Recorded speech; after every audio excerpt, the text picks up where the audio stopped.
शहरातील गायकेमाळा परिसरात 2 महिन्यांपासून वावर असलेला बिबट्या अखेर बुधवारी 17 एप्रिलला पहाटे वन विभागाच्या पिंजऱ्यात अडकला। या बिबट्याने मागील काही दिवसात अनेक कुत्रे आणि डुकरांचा फडशा पाडला, त्यामुळे नागरिकांमध्ये दहशतीचे वातावरण होते। सहाय्यक सरकारी वकील ॲडव्होकेट पुष्पा गायके बाहेरगावून आपल्या घरी गायकेमाळ्यात परतत असताना पहाटे 3 वाजता बिबट्या त्यांच्या गाडीसमोर प्रकाशात दिसला। त्यानंतर गायके कुटुंबाने याची माहिती परिसरातील आणि वस्तीवरील लोकांना फोनद्वारे दिली। त्यानंतर ऊसतोड कामगार आणि गणेश गायके, कृष्णा गायके, सखाहरी गायके, ऋषिकेश गायके, शिवाजी गायके यांना पहाटेच्या सुमारास बिबट्या पिंजऱ्यामध्ये जेरबंद झाल्याचे निदर्शनास आले। गेल्या 2 महिन्यांपासून गायकेमाळ्यात अत्यंत भीतीचे आणि दहशतीचे वातावरण होते। हा बिबट्या जरी जेरबंद झाला असला तरी आणखीन एक मादी आणि तिची पिल्ले या भागात आजही निदर्शनात येत असल्याचे या परिसरातील नागरिकांनी सांगितले। जिल्हा वन अधिकारी माने मॅडम यांच्या मार्गदर्शनाखाली range forest officer Suresh Rathod, वनपाल अशोक शर्माळे, वनरक्षक विजय चेमटे आणि इतर वन कर्मचारी, प्राणीमित्र हर्षद कटारिया, कृष्णा साळवे, सचिन क्षीरसागर, नितेश पटेल, चारुदत्त जगताप आदी उपस्थित होते। सकाळी 11 वाजता वन विभागाची गाडी आल्यानंतर जेरबंद बिबट्याला फॉरेस्ट व्हॅन मध्ये टाकून देण्यात आले।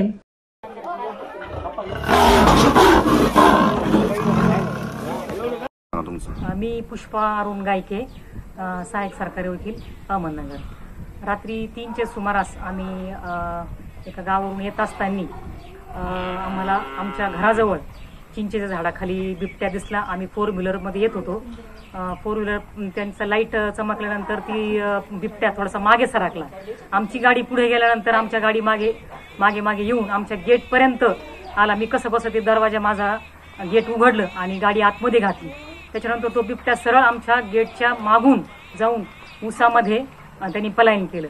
मग सगळ्या आम्ही, माझे दीर शेजारी आमचे सगळे बंगले आहेत, आम्ही सगळ्या माझ्या दीरांना मी फोन केला आणि फोन केल्यानंतर आम्ही सगळ्या बॅटऱ्या त्या याच्या दिशेने लावल्या ज्या ठिकाणी तो गेला होता उसाच्या दिशेने। त्या उसाच्या दिशेने बॅटरी लावल्यानंतर आमच्या दीरांना पण तो दिसला, डोळे वगैरे चमकताना त्याचे दिसले।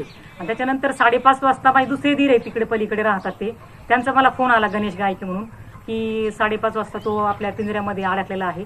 त्याच्यानंतर आम्ही सर्वजण तिथे गेलो आणि पाहिला असता तर तोच जो आम्हाला जो दिसला होता बिबट्या तोच त्याने चक्कर मारून आमच्या मळ्याला तिथे जाऊन त्यांनी त्या पिंजऱ्यामध्ये अडकला। साधारण किती दिवसापासून वास्तव?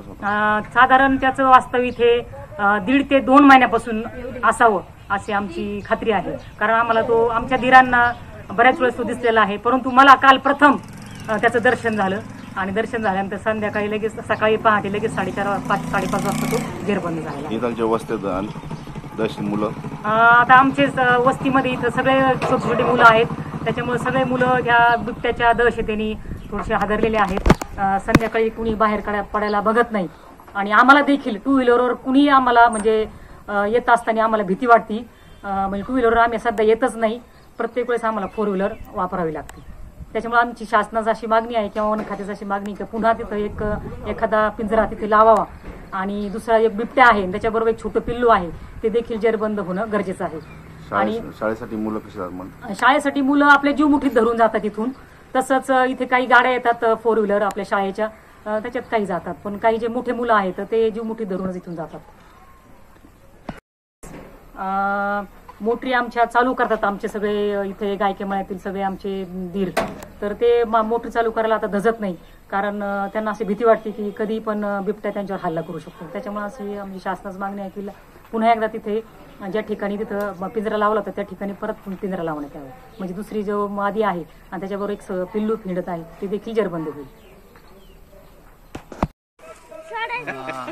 परत पिंजऱ्यात लावण्यात यावा, खूप ठेवावा इथे काही दिवस दुसऱ्या बिबट्याच्या प्रत्यक्षासाठी आणि कारण ऊसाचं क्षेत्र जास्त असल्यामुळे वावर जास्त आहे, पाणी आहे, जागा आहे, पाणी इथं भक्ष्य भरपूर आहे, श्वान भरपूर आहेत फिरस्ते त्यांना, त्यामुळे तो इथं त्याचं वास्तव्य वाढत चाललेलं आहे।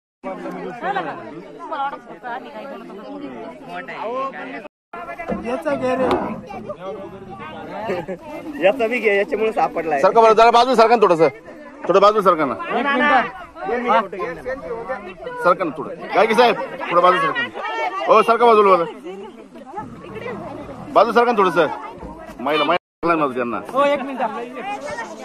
त्यांचं काम होतं. 1-2 मिनिटं बघा. तुम्ही ना सेल्फी नंतर काढत बसा. 2 मिनिटं त्यांचं काम होतं. फोटो आहे ना काय आहे ना त्याचा.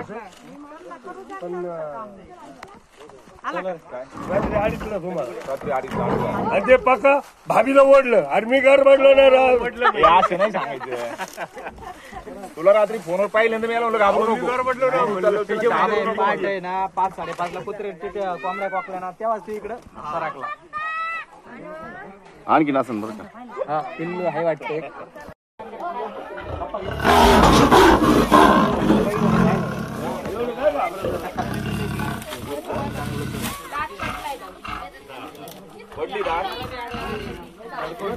लेटेस्ट बातम्यांसाठी ई नवा वाडा यूट्यूब चॅनलला सबस्क्राईब करा आणि बेल आयकॉनवर प्रेस करा.